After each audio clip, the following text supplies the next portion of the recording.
Hello बच्चों, तो कैसे आप सब लोग? आई होप कि सभी अच्छे हैं और मजे कर रहे हैं। Welcome back to my channel. आज अपने चैनल पे क्या कर रहे हैं, हम 10.5 का इंट्रोडक्शन कर रहे हैं। ठीक है, 10.5 का इंट्रोडक्शन। इससे पहले हम 10.4 का इंट्रोडक्शन, सोल्यूशन सब एक्सरसाइज के कंप्लीट कर चुके हैं और अपलोडेड भी हैं। वहां पे आप जाके पहले वो देखेंगे, उसके बाद 5 का इंट्रोडक्शन पे। ठीक है, तो देखो हमारे पास पहला टॉपिक क्या है। 10.5 के इंट्रोडक्शन का टॉपिक है ये, इसके आगे थ्योरम्स चलेंगी। ठीक है, टॉपिक पहले सीखो क्या है। Angle subtended by an arc of a circle. अब ये आर्क क्या है? आर्क क्या होता है? Piece of a circle. क्या है? Piece of a circle. एक सर्कल के पीस को ही तो आर्क बोलते हैं।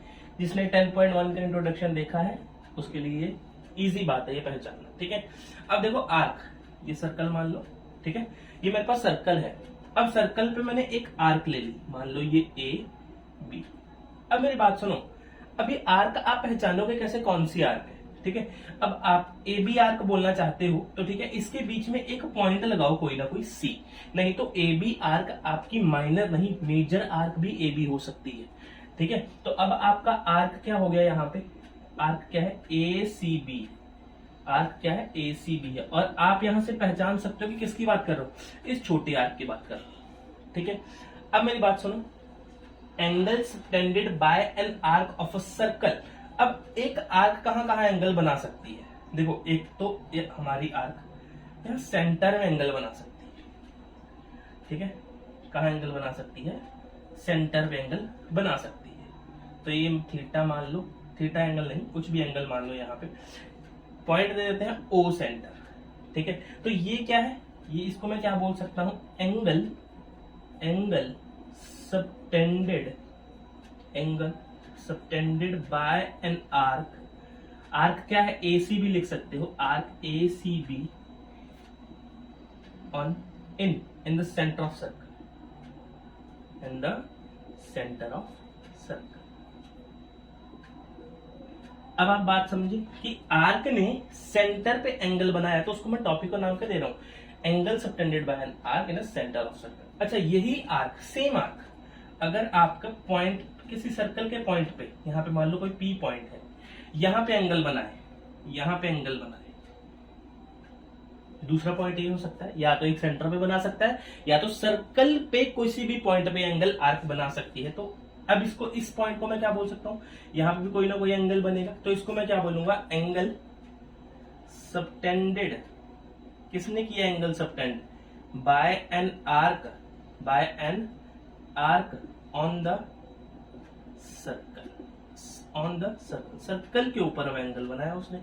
एक टॉपिक बन सकता है कि सर्कल के ऊपर एंगल बनाए, एक टॉपिक बन सकता है कि सेंटर में एंगल बनाए। ठीक है, तो ये है मेरा टॉपिक पहला इसका।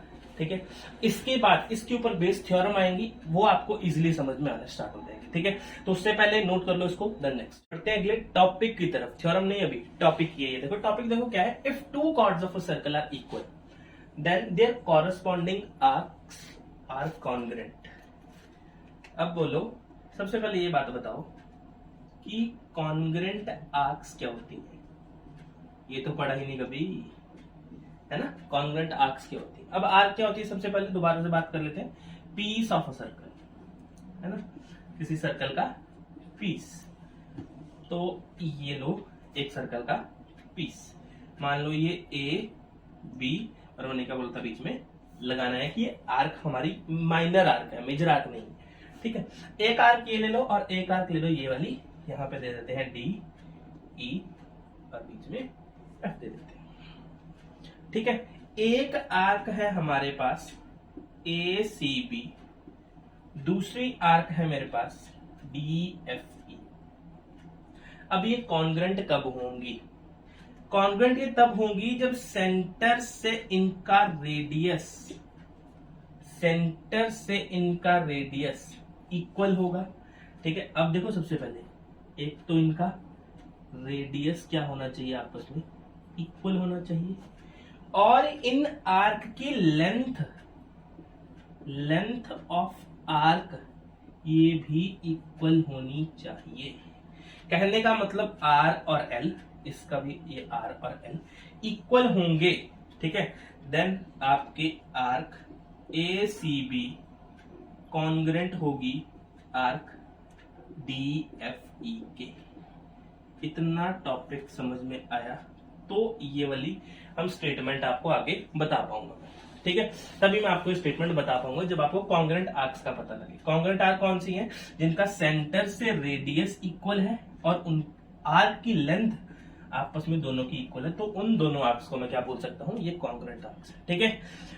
क्या कर रहा हूं मैं? इसको पहले अपनी अच्छी कॉपी पे नोट कर लो किसी के ऊपर, देन इसको प्रूव करते हैं आगे। देखो अभी आपको क्या सब बताया मैंने? कॉन्ग्रेंट आर्क्स के बारे में बताया। अगर कॉन्ग्रेंट आर्क के बारे में आपको पता लग गया तो अब स्टेटमेंट पढ़ो।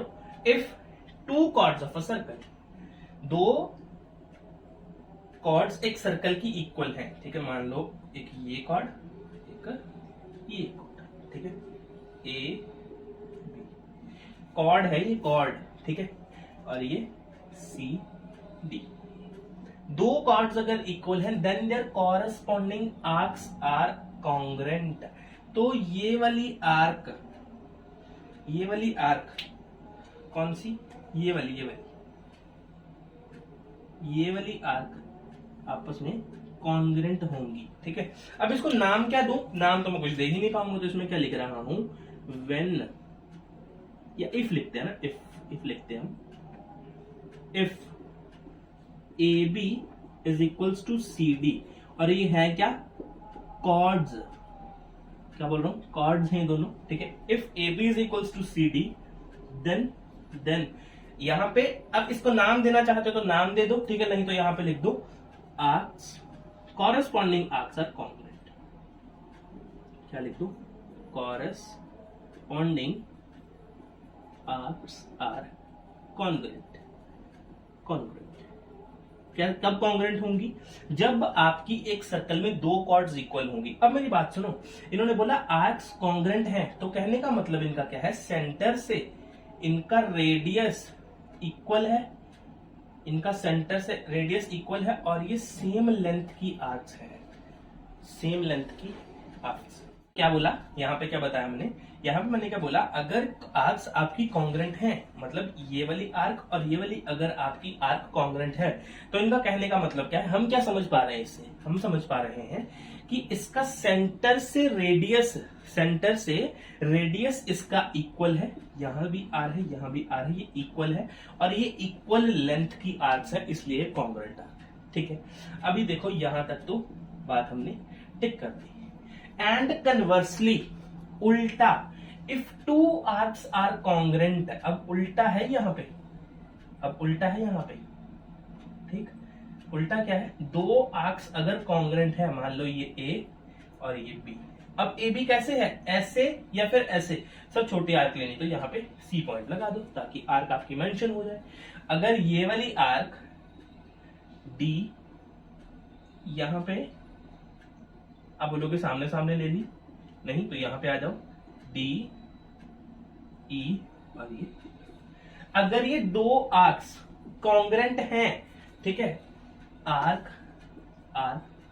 ए बी सी या A C B, if A C B congruent है आर्क डी एफ ई के, अगर ये कॉन्ग्रेंट है देन कॉर्ड्स इक्वल होंगे। कॉर्ड्स कौन से?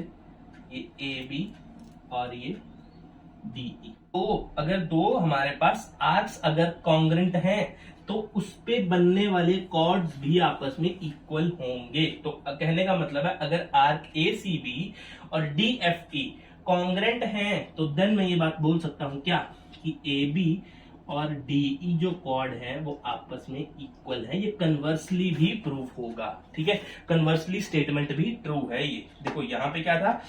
कॉर्ड्स इक्वल हैं, ठीक है, तो आपकी आर्क्स जो है वो कॉन्ग्रेंट है। यहां पे क्या है? आर्क्स कॉन्ग्रेंट हैं, ठीक है, तो आपके जो कॉर्ड्स हैं वो इक्वल रहेंगे। ये है हमारा टॉपिक। थ्योरम कोई लिखेगा, टॉपिक लिखेंगे, ठीक है। तो नोट करो अपनी कॉपी के ऊपर। उसके बाद नेक्स्ट एक टॉपिक बता। देखो टॉपिक है हमारी जस्ट थ्योरम से पहले आपकी बुक में एक लाइन लिखी है कर्सिव हैंड राइटिंग करके, कॉन्ग्रेंट आर्क्स या फिर इक्वल आर्क, कॉन्ग्रेंट को इक्वल भी बोलते हैं, ठीक है। तो congruent arcs of a circle subtended equal angle eight the centre. अब आप इस छोटी सी बातों समझ पाएंगे ना। कोई सर्कल है, दो आर्क्स हैं ए बी हमें प्रूव करने के लिए यहाँ पे सी लेना पड़ा। ठीक है, तो यहाँ पे मान लो, इसको मान लो डी, यहाँ मान लो ई, और यहाँ मान लो दो आर्क्स हैं। कौन कौन सी आर्क है? A C B. ठीक है, ए सी बी, और एक आर्क है ए आर सी लिख देते हैं, नहीं तो एरिया समझ लेगा कोई, आर्क डी एफ बी। ये दोनों आर्क्स सेंटर पे इक्वल एंगल सबटेंड करेंगी। ये दोनों आर्क्स अगर कॉन्ग्रेंट हैं, ये आर्क्स अगर कॉन्ग्रेंट हैं, if arc A C B congruent है आर्क डी एफ ई के, तो सेंटर पे इक्वल एंगल सबटेंड करेगी। कहने का मतलब है angle A O B is equals to angle किसके बराबर होगा? डी ओ ई के इक्वल होगा। ठीक, तो ये बात थी इतनी छोटी सी लाइन। ठीक है, तो यहाँ पे टॉपिक खत्म है। ठीक है, इसके आगे जो भी चलते जाएंगे हम सारी की सारी थ्योरम आएगी। ठीक है, तो इसको नोट कर लो, then we will proceed to the theorems. ये देखो, अब हमारे पास कौन सी थ्योरम है? 10.8 थ्योरम है। 10.7 तक, 10.4 एक्सरसाइज तक हम कर चुके। ठीक है, 10.8 थ्योरम पढ़ो क्या है? The angle subtended by an arc. ठीक है, angle subtend by an arc at the centre. ठीक है, अभी कुछ नहीं कर रहे, डायग्राम बना रहे हैं बस। ठीक है, अरे सर्कल कैसा बन गया? 2 मिनट, सर्कल बना रहे जरा चेंज करके।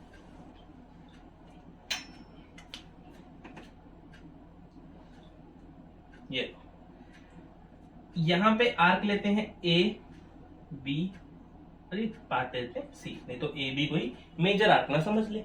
ठीक है, सेंटर पे जो एंगल सबटेंड करेगी आर्क, ये सेंटर पे जो एंगल सबटेंड करेगी ये arc,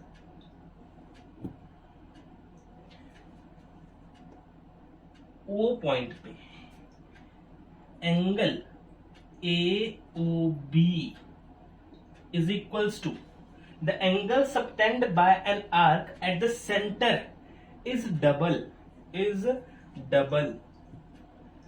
the angle subtended by it same arc से अगर angle at any point on the remaining part of circle। इतना पार्ट हमने कवर कर रखा है आर्क से, रिमेनिंग पार्ट यहां से लेके, यहां से स्टार्ट करके यहां तक एंड हो रहा है रिमेनिंग पार्ट। इस पार्ट पे अगर इस आर्क ने मान लो कहीं भी यहां पे एंगल बना दिया, यहां पे एंगल बना दिया, ठीक है, पॉइंट पी पे, तो एंगल ए ओ बी जो होगा वो डबल होगा किस एंगल के? एंगल ए पी बी के। ये यही बात बता रहा है। एंगल ए ओ बी कौन सा एंगल है? Subtended at centre, subtended at centre. ये सेंटर पे सबटेंड हो रहा है, और ये कहां पे सबटेंड हो रहा है? सबटेंडेड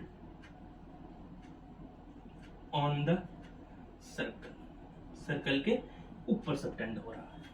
ठीक है, अब मेरी बात सुनो, इस थ्योरम से हमें पता क्या लगा? इस थ्योरम से हमें पता ये लगा कि सेंटर पे जो भी एंगल सबटेंड करेगा वो अगर पॉइंट पे सेम आर्क से, ये क्या, यहां पे एक चीज लिखता हूं, सेम आर्क।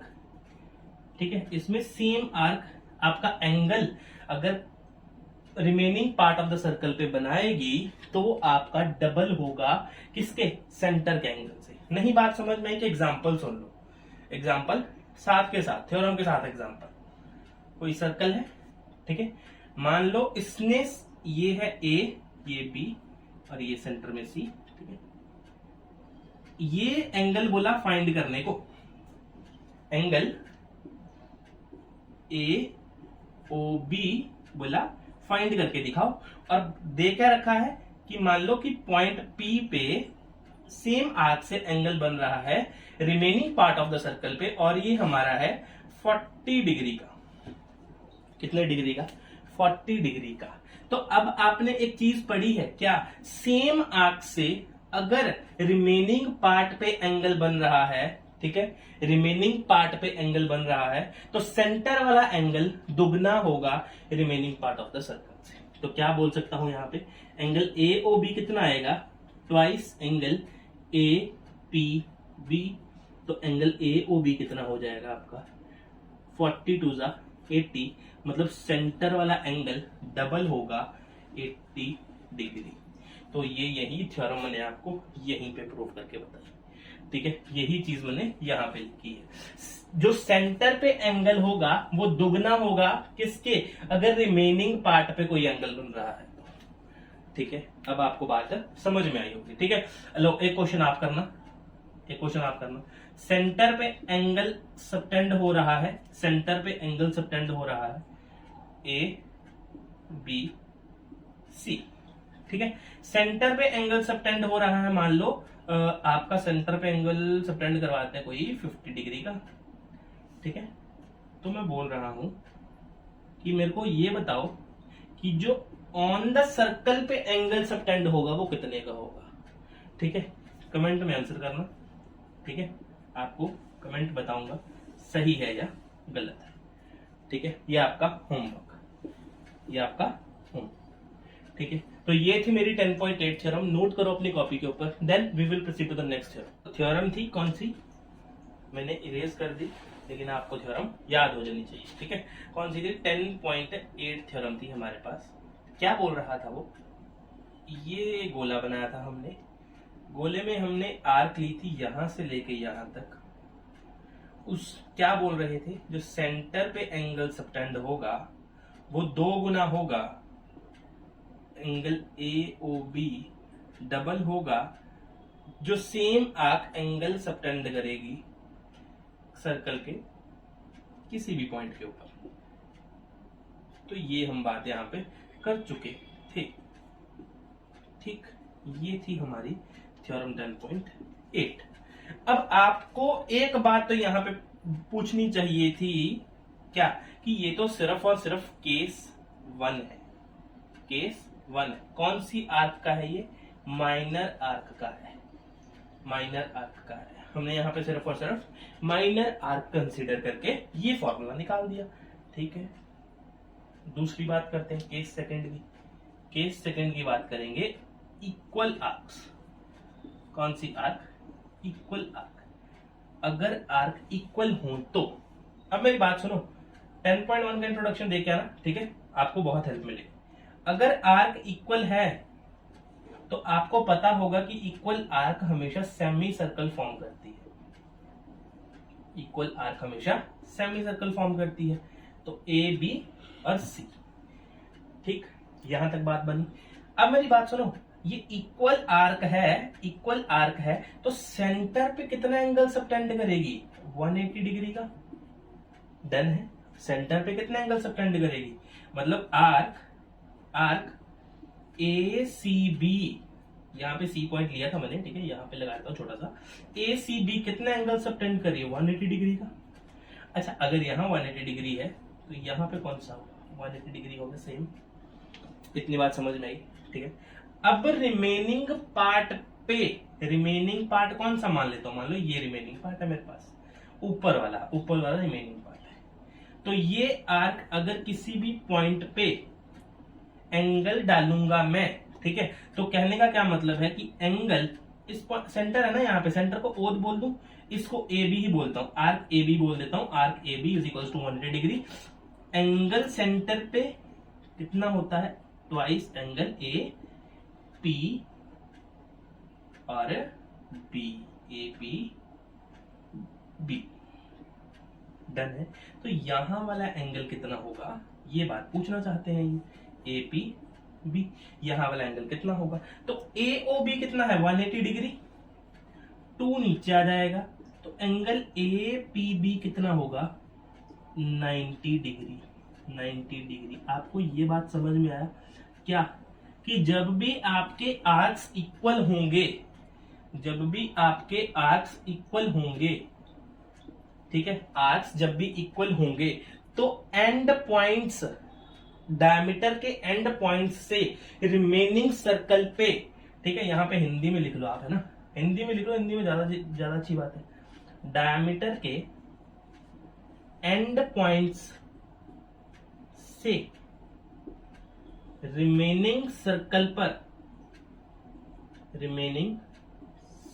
पर कौन सा एंगल, कितने डिग्री एंगल सबटेंड होगा, 90 डिग्री का एंगल सबटेंड होगा जब आर्क्स इक्वल होंगे। चाहे ऊपर चले जाओ चाहे नीचे चले जाओ, एंगल तो 90 डिग्री ही रहेगा, ठीक है, तो यहां पे ये बात मैंने आपको प्रूव कर दी, डन है।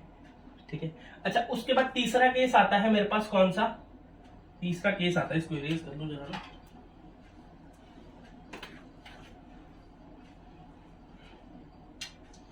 तीसरा केस है मेरे पास मेजर आर्क का। तीसरा केस कौन सा है, मेजर आर्क। आर्क बड़ी भी तो हो सकती है, मेजर आर्क, सर्कल लिया हमने, ठीक। आर्क है मेरे पास ए बी, ठीक है। अब मैं बोल रहा हूं मेजर आर्क की बात कर रहा हूं, ठीक है। तो मेजर आर्क सेंटर पे रिफ्लेक्स एंगल सबटेंड करेगा, ऊपर से एंगल सबटेंड होगा ना सर, तो मैं यहां पे क्या बोल रहा हूं, reflex angle A O B कितना होगा, ट्वाइस एंगल, अगर यही आर्क सेम इसके ऊपर एंगल बनाए तो यहां पे क्या है, ए पी बी। ये वाला आप पॉइंट समझ के रखेंगे, अपने दिमाग में फीड कर लेंगे, ठीक है, ये वाला। अच्छा, ये रिफ्लेक्स एंगल कहां, कौन सा एंगल सबटेंड कर रहा है, मेजर आर्क द्वारा सबटेंड हो रहा है, मेजर आर्क द्वारा सबटेंड हो रहा है। तो रिमेनिंग सर्कल कहां बचा है, रिमेनिंग सर्कल बचा है माइनर आर्क पर, ठीक है। यहां पे लिखता हूं आर सी, रिमेनिंग सर्कल कहां बचा है, आर सी पर। तो जो एंगल सबटेंड होगा वो कहां सबटेंड होगा, माइनर आर्क पे सबटेंड होगा। एक एग्जांपल सुनो, इस एंगल को मैं बोल देता हूं, ये है मेरे पास 270 डिग्री, 270 डिग्री। तो मैंने पूछा एंगल एपीबी बताओ कितना है, मतलब रिफ्लेक्स एओबी गिवन है, तो यहां पे कितना आ गया, 270/2 is equals to angle APB. तो अगर कटिंग करूंगा कितना आ गया, 1, 3 और 5, तो आपका ये वाला एंगल कितना आ गया, 135 डिग्री का। टॉपिक वही है, ठीक है, फॉर्मूला मैंने कोई चेंज नहीं किया, सिर्फ और सिर्फ चेंजिंग कहां पे आएगी, इक्वल आर्क्स पे चेंजिंग आएगी, इक्वल आर्क्स पे चेंजिंग उसमें भी नहीं आई, सिर्फ आप याद रखेंगे कितना, 90 डिग्री का एंगल फॉर्म होगा remaining part of the circle पे, ठीक है। यहां पे रिमेनिंग पार्ट कहां बन रहा था, मेजर आर्क पे। यहां पे रिमेनिंग का पार्ट कहां बन रहा है, सेमी सर्कल पे। यहां पे रिमेनिंग पार्ट कहां है सर्कल का, माइनर आर्क पे, ठीक है। तो ये तीनों केस हैं आपके 10.8 थ्योरम के, नोट करेंगे अपनी कॉपी के ऊपर। Then we will proceed to the 10.9 theorem. 10.9 theorem देखेंगे अभी हम, angles in the same segment. अच्छा देखो, ये ना बहुत छोटी छोटी चीजें हैं हमारे पास, जैसे सेगमेंट वर्ड अभी आ गया, ठीक है, आर्क तब से चल रहा है। ये ना स्टेटमेंट्स जो है, या सेक्टर कुछ भी आ सकता है आगे, ठीक है। तो हम क्या, ये मैंने 10.1 के इंट्रोडक्शन में चीजें करवा रखी हैं, बहुत बेसिक से, ठीक है। 10.1 इंट्रोडक्शन में मैंने चीजें सारी करवा रखी हैं। डिस्क्रिप्शन में लिंक दूंगा, पहले ये चीजें देखना, फिर इस पे आना, बहुत इजी लगेंगी चीजें, ठीक है। जब आपको बेस पता है ना सेगमेंट क्या है, ठीक है, तो आप इजी से उसको समझ पाएंगे चीज, क्योंकि ज्योमेट्री है। देखो, angles in the same segment. अब सेगमेंट होता क्या है, आर्क और कोड के बीच का एरिया। ये देखो, ये एक आर्क, ये कॉर्ड ए बी, इसके बीच के एरिया को सेगमेंट बोलते हैं। सेगमेंट, कौन सा सेगमेंट है ये, माइनर सेगमेंट। और ये वाला कौन सा है, मेजर सेगमेंट, ठीक है। तो सेगमेंट तो आपको चीज पता लग गई, लेकिन आप वहां से देख के ना बहुत इजी से आपको चीजें रिकॉल समझ में आएंगी, ठीक है। Angles in the same segment, same segment पे एंगल्स जो बनते हैं वो इक्वल होते हैं। मान लो ये कॉर्ड ने ये मेजर सेगमेंट में ये कोई एंगल बनाया P, ठीक है, ये कोई P एंगल, P पॉइंट पे एक एंगल बना दिया, ठीक है। ये इक्वल होगा किसके, अगर यहां पे कोई एंगल में Q पॉइंट पे कोई एंगल बना दो, तो कहने का क्या मतलब है, angle APB is equals to angle AQB। तो सेम सेगमेंट्स में बनने वाले एंगल्स इक्वल होते हैं। बात समझ में आई। एग्जांपल देखेंगे, एक छोटे छोटे एग्जांपल आपके टॉपिक को या थ्योरम को पक्की करते जाएंगे, ठीक। ये देखिए, ये मान लो यहां पे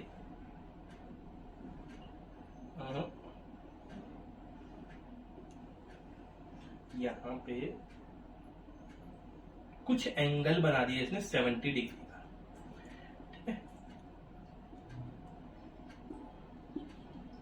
मतलब आपका कहने का मतलब है सेम सेगमेंट पे angle A Q B 70 degree given है। तो मैंने पूछा ए पी बी बताओ कितना होगा, ये वाला एंगल पूछ लिया। तो हमने तो पढ़ा है क्या, theorem 10.9, angles in the same segment of a circle are equal. अगर ये 70 है तो ये कौन सा 80 होगा, ये भी 70 ही होगा अकॉर्डिंग टू थ्योरम 10.9, ठीक है। तो ये है हमारी 10.9, नोट करेंगे कॉपी के ऊपर इस थ्योरम को, इस चीज को और एग्जांपल को, then we will proceed to the next topic. देखो थ्योरम नेक्स्ट 10.10 बहुत ही इजी थ्योरम है, ठीक है। बहुत कुछ आपको इसमें सीखने को भी मिलेगा कि थ्योरम बोल क्या रही है। If the line segment joining 2 points, ठीक है, 2 पॉइंट्स है कोई ए और बी, वो लाइन सेगमेंट में ज्वाइन हो रहे हैं, ठीक है। लाइन सेगमेंट बना दी मैंने, ज्वाइन कर दिया दोनों पॉइंट्स, ठीक है। सबटेंड इक्वल एंगल सबटेंड कर रहे हैं एट 2 अदर पॉइंट्स। कहां लाए कर रहे हैं वो 2 अदर पॉइंट्स, कहां लाए कर रहे हैं, on the same side of a line. मतलब यहां कहीं लाए कर रहे होंगे दोनों पॉइंट्स को, ठीक है। तो यहां से वो इक्वल एंगल सबटेंड कर रहे हैं। क्या कर रहे हैं, इक्वल एंगल सबटेंड कर रहे हैं।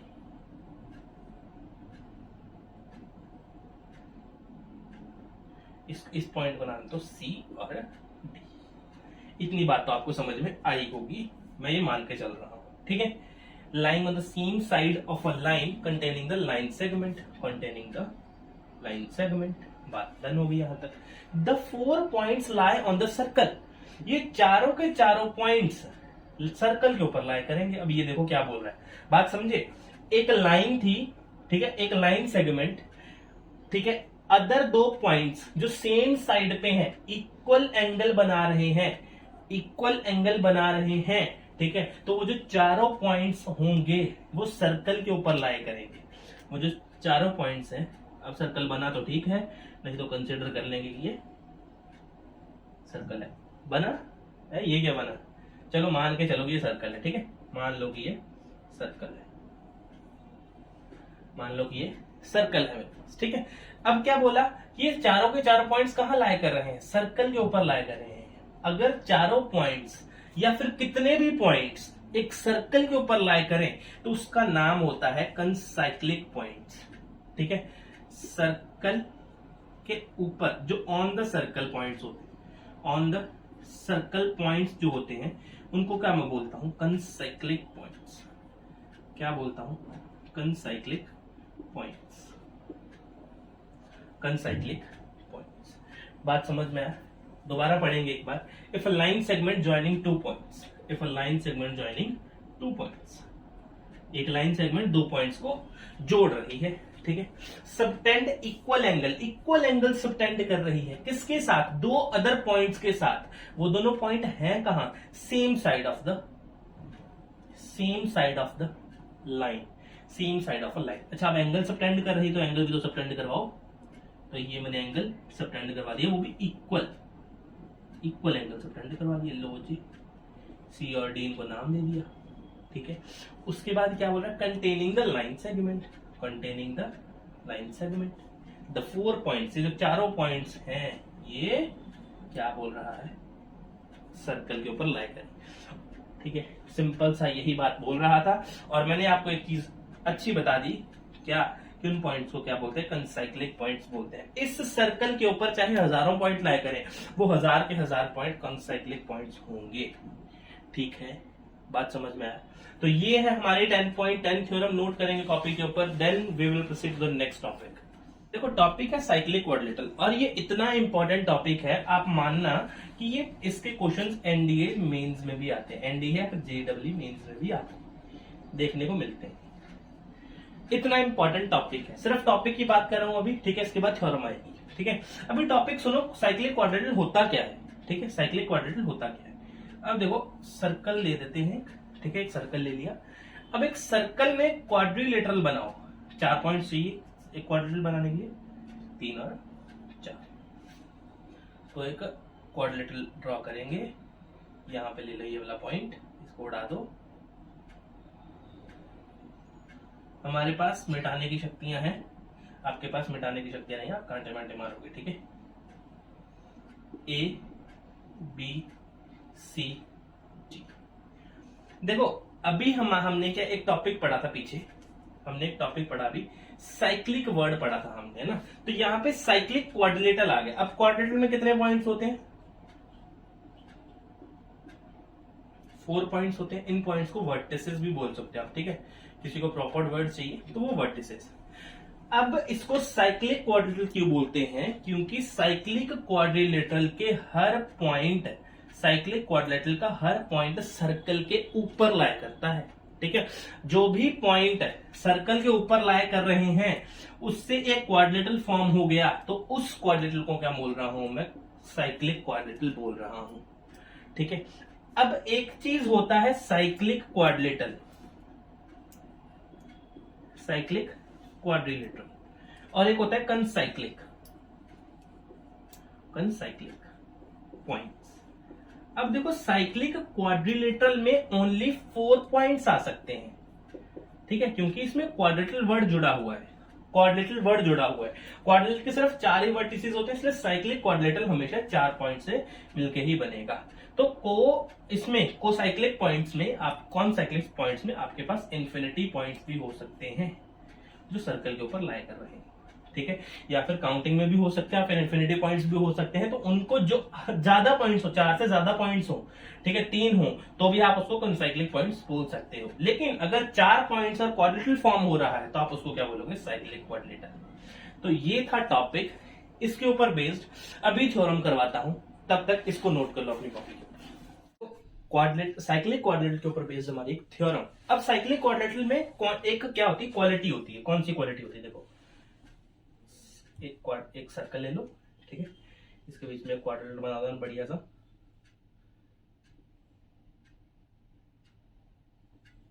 तो ये हमारे पास कोई ए बी सी और डी क्या है? एक साइक्लिक क्वाड्रिलेटरल है। क्या लिख देता मैं यहाँ पे? A B C D is a cyclic quadrilateral, cyclic quadrilateral. अगर आपका ए बी सी डी एक साइक्लिक क्वाड्रिलेटरल है, थ्योरम बाद में पढ़ेंगे, पहले मेरी बात सुन लो, ठीक है। तो इसके ऑपोजिट पेयर का एंगल्स, जो ऑपोजिट पेयर है इसके एंगल के, एंगल ए और एंगल सी, इनका सम जो होगा वो 180 डिग्री होगा। डन है? क्या बात बोली मैंने? कि आपका अगर क्वाड्रिलेटरल साइक्लिक है तो उसके सामने वाले ऑपोजिट एंगल्स का सम कितना होगा? 180 डिग्री का। बात ही खत्म। पेयर वर्ड भूल जाना बीच में से, ऑपोजिट एंगल्स का सम 180 डिग्री। तो यहां पे भी सेम यही बात आ जाएगी। कौन सी बात? कि angle B plus angle D, इनका सम कितना? 180 डिग्री। तो यही थ्योरम इन्होंने बोल रखी है यहाँ पे। अब आप पढ़ते हैं थ्योरम। देखो, the sum of either pair of opposite angles, either pair of opposite angles of a cyclic quadrilateral is 180। Opposite pair, simple बात याद रखो, क्या? ऑपोजिट एंगल्स का सम, ऑपोजिट एंगल्स का सम कितना? 180 डिग्री। किसमें? इन साइक्लिक क्वाड्रिलेटरल में, इन साइक्लिक क्वाड्रिलेटरल में, ठीक है। ये थी हमारी 10 पॉइंट, ये थी आपकी कौन सी थ्योरम? 10.11 थ्योरम, जो साइक्लिक क्वाड्रिलेटरल के ऊपर बेस्ड थी, ठीक है। नोट करो कॉपी के ऊपर इस थ्योरम को। इसके बाद करते हैं अपनी लास्ट थ्योरम 10.12 थ्योरम, जो सेम इसी के ऊपर बेस्ड है, ठीक है। सेम यही चीज है, इसका कन्वर्स करना है बस, ठीक है। नोट कर लो जरा इसको पहले। लास्ट थ्योरम क्या है हमारे पास? ये इस 10.11 थ्योरम की बिल्कुल ही कन्वर्स है, ठीक है। कन्वर्स कर दो, आपकी थ्योरम निकल आएगी। क्या बोला इसने? देखो, if the sum of pair of opposite angle of a quadrilateral, circle को ज्यूम मत करना, मैंने जो पिछली डायग्राम थी वही इरेज नहीं करी है, वही आई है, क्योंकि सर्कल फिर अच्छे से बनता नहीं है, ठीक है। देखो मैंने क्या बोला, इन्होंने बोला इफ सर्कल एज्यूम ही मत करना, सर्कल है ही नहीं अभी, ठीक है। If A B C D is a quadrilateral, अगर ए बी सी डी एक क्वाड्रिलेटरल है, ठीक है, और इसके ऑपोजिट एंगल्स का सम, इसके ऑपोजिट एंगल्स का सम 180 डिग्री है। यहां पे लिखा देखो मैं, इफ इनके ऑपोजिट एंगल्स का सम कितना है, 180 डिग्री है, ठीक है। देन जो आपका quadrilateral A B C D है ना, ए बी सी डी है, वो खाली क्वाड्रेटल नहीं है, क्या है, साइक्लिक क्वाड्रिलेटरल है। कौन सा क्वाड्रेटल है, साइक्लिक क्वाड्रेटल। अब बात आ गई साइक्लिक की, साइक्लिक का मतलब है सर्कल के ऊपर पॉइंट्स, सर्कल के ऊपर पॉइंट्स होंगे, ठीक है। तो अब देखो क्या बना, मैं सबसे पहले क्या बनाया था, ए बी सी डी बनाया, देखा सामने वाले एंगल्स 180 बन रहे हैं, तो ये मतलब ये जो क्वाड्रेटल है वो साइक्लिक है, फिर मैंने सर्कल ड्रॉ कर दिया। ये है आपकी 10.12 थ्योरम। यहीं पे आपका ये वीडियो खत्म करूंगा, ठीक है। एग्जाम्पल नहीं करवाऊंगा मैं अभी, क्यों नहीं करवाएंगे अभी एग्जाम्पल नहीं करवाऊंगा, क्यों, क्योंकि अभी तो आपने बेसिक पढ़ा इसका, ठीक है। बेसिक पहले अब खुद सीख के आओ, तब एग्जाम्पल करने का फायदा है, ताकि आप वीडियो को पॉज करके पहले एग्जाम्पल खुद से ट्राई करो। अगर मैंने अभी एग्जाम्पल लगा दिए तो आप कुछ नहीं करोगे, सिंपल वीडियो ऑन करोगे, कॉपी पे उतारोगे, बात खत्म, ठीक है। अभी पहले क्या करो, जो नोट्स बनाए हैं सबसे पहले उनको सीखो, समझो। 10.1 का इंट्रोडक्शन, 2 का इंट्रोडक्शन, 3 का इंट्रोडक्शन, 4 का इंट्रोडक्शन और 5 का इंट्रोडक्शन देख के आना। ये सभी इंट्रोडक्शन मैं आपको डिस्क्रिप्शन में दूंगा, ठीक है।